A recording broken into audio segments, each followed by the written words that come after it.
عام قانون قدرت ہے کہ مرنے کے بعد کوئی زندہ نہیں ہوتا اور دنیا میں واپس نہیں آتا، لیکن اللہ تعالیٰ عبرت کے لیے کبھی کبھی ایسا کر دیا کرتے ہیں۔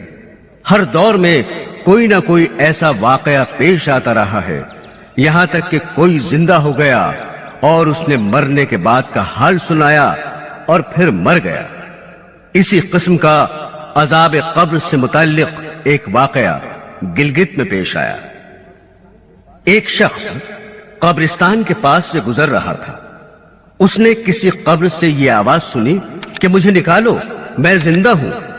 جب ایک دو مرتبہ اس نے آواز سنی تو اس نے یہ سمجھا کہ یہ میرا وہم اور خیال ہے، کوئی آواز نہیں آ رہی ہے۔ لیکن جب مسلسل اس نے یہ آواز سنی تو اس کو یقین ہونے لگا۔ چنانچہ قریب میں ایک بستی تھی، وہ شخص اس میں آیا اور لوگوں کو اس آواز کے بارے میں بتا کر کہا کہ تم بھی چلو اور اس آواز کو سنو۔ چنانچہ کچھ لوگ اس کے ساتھ آئے، انہوں نے بھی یہی آواز سنی اور سب نے یقین کر لیا کہ واقعی یہ آواز قبر سے آ رہی ہے۔ اب یقین ہونے کے بعد ان لوگوں کو مسئلہ پوچھنے کی فکر ہوئی کہ پہلے علماء سے یہ مسئلہ معلوم کرو کہ قبر کھولنا جائز ہے یا نہیں۔ چنانچہ وہ لوگ محلے کی مسجد کے امام صاحب کے پاس گئے اور ان سے کہا کہ اس طرح قبر سے آواز آ رہی ہے اور میت یہ کہہ رہی ہے کہ مجھے قبر سے باہر نکالو، میں زندہ ہوں۔ امام صاحب نے فرمایا اگر تمہیں اس کے زندہ ہونے کا یقین ہو گیا ہے تو قبر کو کھول لو اور اس کو باہر نکال لو۔ چنانچہ یہ لوگ ہمت کر کے قبرستان گئے اور جا کر قبر کھولی۔ اب جو ہی تختہ ہٹایا تو دیکھا اندر ایک عورت ننگی بیٹھی ہوئی ہے اور اس کا کفن گل چکا ہے، اور وہ عورت کہہ رہی ہے جلدی سے میرے گھر سے میرے کپڑے لاؤ، میں کپڑے پہن کر باہر نکلوں گی۔ چنانچہ یہ لوگ فوراً دوڑ کر اس کے گھر گئے اور جا کر اس کے گھر والوں کو یہ واقعہ بتایا اور اس کے کپڑے چادر وغیرہ لے کر آئے اور لا کر قبر کے اندر پھینک دیے۔ اس عورت نے ان کپڑوں کو پہنا اور چادر اپنے اوپر ڈالی اور پھر تیزی سے بجلی کی طرح اپنی قبر سے نکلی اور دوڑتی ہوئی اپنے گھر کی طرف بھاگی۔ گھر جا کر ایک کمرے میں چھپ کر اندر سے کنڈی لگا لی۔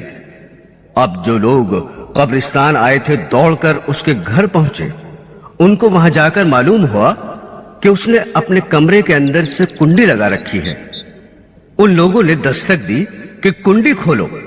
اندر سے اس عورت نے جواب دیا میں کنڈی تو کھول دوں گی، لیکن کمرے کے اندر وہ شخص داخل ہو جس کے اندر مجھے دیکھنے کی تاب ہو، اس لیے کہ اس وقت میری حالت ایسی ہے کہ ہر آدمی مجھے دیکھ کر برداشت نہیں کر سکے گا، لہذا کوئی دل گردے والا شخص اندر آئے اور آ کر میری حالت دیکھے۔ اب سب لوگ اندر جانے سے ڈر رہے تھے، مگر دو چار آدمی جو مضبوط دل والے تھے انہوں نے کہا کہ تم کنڈی کھولو، ہم اندر آئیں گے۔ چنانچہ اس نے کنڈی کھول دی اور لوگ اندر چلے گئے۔ اندر وہ عورت اپنے آپ کو چادر میں چھپائے بیٹھی ہوئی تھی۔ جب یہ لوگ اندر پہنچے تو اس عورت نے سب سے پہلے اپنا سر کھولا۔ ان لوگوں نے دیکھا کہ اس کے سر پر ایک بھی بال نہیں ہے، وہ بالکل خالی کھوپڑی ہے، نہ اس پر بال ہے نہ کھال ہے، صرف خالی ہڈی ہڈی ہے۔ لوگوں نے اس سے پوچھا تیرے بال کہاں گئے؟ اس عورت نے جواب دیا کہ جب میں زندہ تھی تو ننگے سر گھر سے باہر نکلا کرتی تھی، پھر مرنے کے بعد جب میں قبر میں لائی گئی تو فرشتوں نے میرا ایک ایک بال نوچا اور اس نوچنے کے نتیجے میں بال کے ساتھ کھال بھی نکل گئی۔ اب میرے سر پر نہ بال ہیں نہ کھال ہے۔ اس کے بعد اس عورت نے اپنا منہ کھولا۔ جب لوگوں نے اس کا منہ دیکھا تو اتنا خوفناک ہو چکا تھا کہ سوائے دانتوں کے کچھ نظر نہیں آیا، نہ اوپر کا ہونٹ موجود تھا نہ نیچے کا ہونٹ موجود تھا، بلکہ 32 کے 32 دانت سامنے جڑے ہوئے نظر آ رہے تھے۔ سوچئے اگر کسی انسان کے صرف دانت ہی دانت نظر آئیں تو کتنا ڈر اور خوف معلوم ہوتا ہے۔ اب ان لوگوں نے اس عورت سے پوچھا تیرے ہونٹ کہاں گئے؟ اس عورت نے جواب دیا میں اپنے ہونٹوں پر لپسٹک لگا کر نامحرم مردوں کے سامنے جایا کرتی تھی، اس کی سزا میں میرے ہونٹ کاٹ لیے گئے، اس لیے اب میرے چہرے پر ہونٹ نہیں ہیں۔ پھر اس عورت نے اپنے ہاتھ اور پیروں کی انگلیاں کھولی۔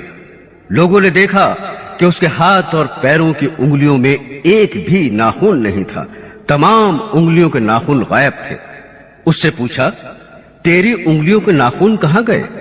اس عورت نے جواب دیا، ناخن پالش لگانے کی وجہ سے میرا ایک ایک ناخن کھینچ لیا گیا، چونکہ میں یہ سارے کام کر کے گھر سے باہر نکلا کرتی تھی، اس لیے جیسے ہی میں مرنے کے بعد قبر میں پہنچی تو میرے ساتھ یہ معاملہ کیا گیا اور مجھے یہ سزا ملی کہ میرے سر کے بال بھی نوچ لیے گئے، میرے ہونٹ بھی کاٹ دیے گئے اور ناخن بھی کھینچ لیے گئے۔